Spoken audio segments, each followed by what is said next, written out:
E, Daniel Souza, a primeira pauta eu queria que você me contasse, afinal de contas, o que rolou entre Estados Unidos e China? Ontem você comentou, teve aí um acordo, Estados Unidos e China e tudo.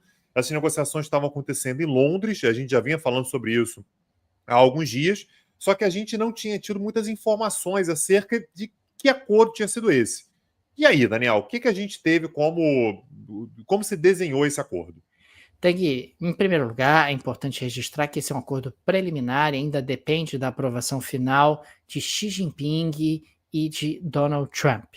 Mas o The Guardian acabou publicando uma matéria que me pareceu bastante interessante, dando ali as linhas principais do acordo. Um primeiro aspecto que precisa ser dito é que os Estados Unidos vão aplicar 55% de tarifas sobre produtos chineses, somando 25% de tarifas anteriores, 20% referentes ao combate do tráfico de fentanil e 10% de uma tarifa base recíproca. Então, 10 com 20, com 25, 55. O que significa dizer que nós não retornamos ao patamar tarifário anterior ao início dessa onda, o que, aliás, nós já havíamos antecipado aqui no Petit Jornal. O Trump não vai retroceder para o patamar anterior, gente, particularmente junto àqueles países ou blocos com os quais os Estados Unidos têm importantes déficits comerciais, e a gente pode até falar sobre isso numa próxima pauta ainda hoje. Do outro lado, a China vai liberar por 6 meses as exportações de minerais raros para os Estados Unidos. Trump prometeu facilitar o ingresso de estudantes chineses em universidades americanas, e o que acaba acontecendo é que nós retornamos aí a algum ambiente de normalidade. E claro, um aspecto também relevante, os Estados Unidos devem flexibilizar aquela regra de exportação de softwares, né, de design de semicondutores, pelo menos por um prazo determinado. Ainda são poucas as informações, mas nós já temos algumas sinalizações importantes de que efetivamente um acordo foi estabelecido e alguma normalidade pode ser retomada. Agora, muito entre nós, a gente está falando aí de uma relação muito inferior ao que nós tínhamos antes e, consequentemente, aquele cenário base do Banco Mundial de que o comércio vai continuar mais difícil, de que o fluxo de comércio não vai ser o de antes e, consequentemente, a economia mundial deve passar por um processo de desaceleração, continua de pé. Acho que esse é o cenário mais provável e é com ele que nós temos que trabalhar daqui para frente. Então, vamos ter ali, de um lado, os chineses voltam a exportar ali os minerais raros, do outro lado, os americanos voltam a receber estudantes chineses e também voltam a exportar softwares que podem ajudar ali no desenvolvimento de semicondutores, e você continua tendo tarifas. Quer dizer, a questão lá do comércio em si não se avançou muito. É isso que a gente acaba observando dentro de linhas gerais de um acordo preliminar como esse. Agora, me pareceu que não tem surpresa nenhuma, né? É meio que o goleiro dando canto pro atacante bater e o gol vai acontecer. É meio que você coloca a dificuldade para ter alguma concessão que possa ser feito sem gerar grandes problemas. Quando os Estados Unidos revogam, por exemplo, o visto para estudantes chineses, nunca pareceu que fosse realmente uma medida que vai durar e que estudantes chineses não irão mais para os Estados Unidos. Me parece que você coloca uma dificuldade para ser isso que você vai ceder numa primeira leva de concessões, né? Então, não sei qual a avaliação que você faz, Daniel, mas não teve avanços muito significativos ou alguma coisa que tenha surpreendido mais, né? Não tenho nenhuma surpresa, nenhum avanço significativo, estava mais ou menos em linha daquilo que a gente tinha conversado ontem, quer dizer, preocupações com terras raras, exportações de softwares, e é isso, né? Quer dizer, o comércio vai continuar relativamente restringido entre os dois países, até porque o Trump quer reduzir o déficit comercial com a China, quer arrecadar através das tarifas de importação, quer mostrar ali realmente uma dureza, mas nós não temos aí uma distensão que seja capaz de retomar o nível de prosperidade que a economia mundial experimentou através de comércio num passado recente. São as duas maiores economias do planeta, representam juntas mais de 40% do PIB mundial e as relações comerciais entre elas não voltarão a ser como eram antes, mais ou menos como a gente já havia previsto aqui. E pode vir Biden, pode vir outro democrata, não vai voltar, tá? Quer dizer, não está no horizonte também dos democratas facilitar a vida dos chineses e facilitar o acesso ao mercado americano para produtos chineses, mesmo que isso, inclusive, traga ali algumas consequências inflacionárias por algum tempo. Daniel, a próxima informação que eu quero trazer, ela é uma informação incompleta, pelo fato de que a gente não sabe exatamente o que motivou, mas o fato é que gera um certo sinal de alerta. Os Estados Unidos autorizaram a saída parcial de funcionários americanos da Embaixada de Bagdá, no Iraque, citando riscos crescentes à segurança.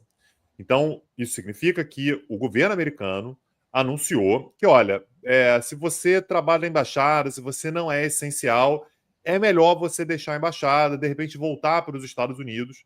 E isso não aconteceu somente no Iraque. Os Estados Unidos também incentivaram uma saída voluntária, é verdade, de dependentes de militares em algumas bases do Oriente Médio, como, por exemplo, no Bahrein. Então, você tem um militar americano que está lá no Bahrein, ele tem mulher, tem filhos, né? Tem pessoas ali que estão junto com ele. E o governo americano falou: olha, se quiser voltar para os Estados Unidos por um tempo, talvez seja melhor. Mas o fato, Daniel, é que o Pentágono está de prontidão para casos emergenciais. A gente vem tendo, Daniel, alguns alertas ao longo dos últimos tempos de que há uma movimentação estranha no Oriente Médio. Isso pode ser, claro, um certo preciosismo, isso pode ser um excesso de cautela, mas o fato é que existe uma preocupação acerca do que pode acontecer nessa relação entre Estados Unidos e Irã.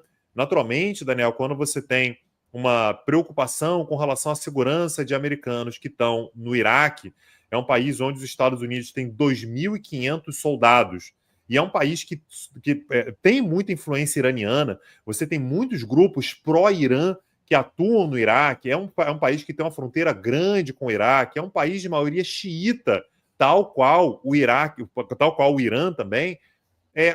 Pode ter alguns indícios, Daniel, de que problemas possam vir pela frente, ou de que os Estados Unidos talvez tenham informações de que o Irã pode ter algum plano para o futuro. Estados Unidos e Irã chegaram a negociar recentemente o acordo nuclear, eventualmente para ver se alguma coisa avança com relação à temática nuclear.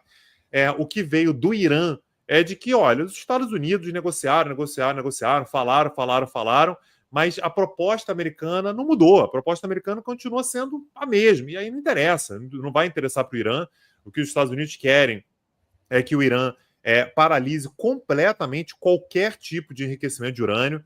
O Irã considera que isso está fora de cogitação. É importante lembrar que enriquecer urânio não é proibido. Pelo contrário, enriquecer urânio até uma determinada taxa que seja considerada não militar, né, para fins civis, é bem visto, não é um problema. A questão é que os Estados Unidos não confiam no Irã, consideram que o Irã, ao enriquecer urânio, pode chegar ao enriquecimento de urânio a taxas elevadas, por exemplo, a 90%, que possa levar a uma bomba nuclear, mas o fato é que os Estados Unidos se disseram dispostos a negociar, a negociação não frutificou e, eventualmente, isso pode levar a uma reabertura de tensões entre o Irã e Israel e o Irã e, eventualmente, instalações americanas. Essa notícia, Daniel, que começou a circular ao longo do dia de hoje, levou inclusive a uma valorização do petróleo. Né? O preço do petróleo subiu, então o preço do petróleo valorizou, né? O Brent crude, né? O Brent cru subiu 4%, não é pouca coisa, né? É uma elevação razoável. Claro que isso pode estabilizar ao longo dos próximos dias, pode voltar para o nível anterior, pode ser que não tenha nada. Né? O próprio governo iraquiano, por exemplo, disse que não vê motivos para evacuação. As autoridades americanas não especificaram que ameaças levaram a essa decisão, mas, Daniel, como a gente é escaldado, né, eu achei que valia a pena trazer essa informação para cá, porque é, no mínimo, curioso, né? Assim, o que pode estar acontecendo, o que os Estados Unidos viram. Por isso que eu comecei dizendo que é uma informação incompleta, a informação que a gente tem é de que há um certo movimento para esvaziar, para tirar pessoas que não sejam essenciais.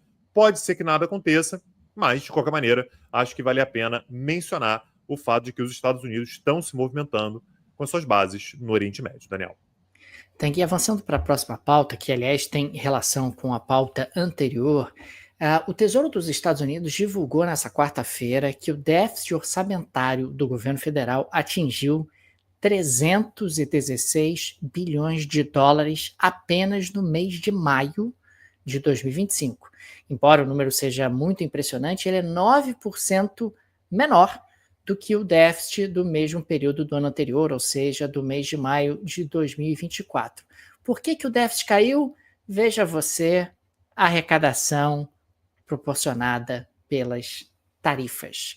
O governo americano teve um salto nas receitas aduaneiras em maio de 2025 de 23 bilhões de dólares, que é quase 4 vezes o valor que tinha sido registrado em maio do ano passado. Com isso, a arrecadação do governo federal dos Estados Unidos subiu 15% em maio, em comparação com o mesmo período do ano anterior, atingindo 371 bilhões de dólares, mas os gastos, também bem altos, foram de 687. Olha que loucura!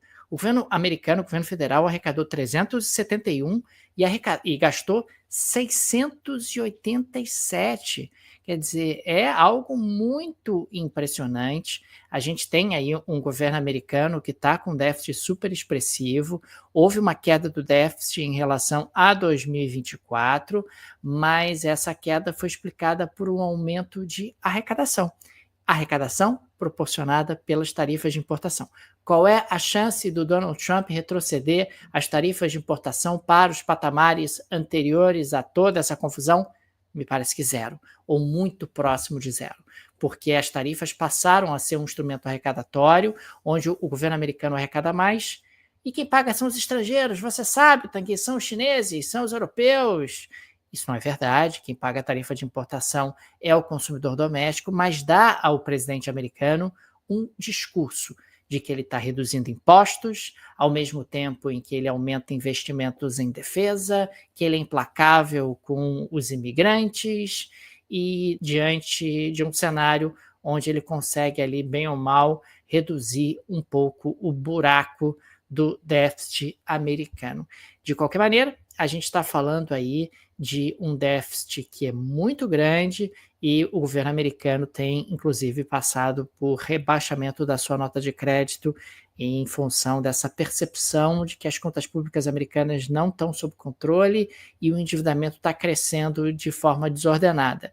Quando se fala de juro, né, que se cobra de um governo para emprestar, ou quando se fala de nota de risco, o presente importa, mas o que importa mesmo é o futuro, é a expectativa, é a perspectiva, e a perspectiva americana nesse momento não é boa, não existe nenhuma clareza no endereçamento de resolução desse problema.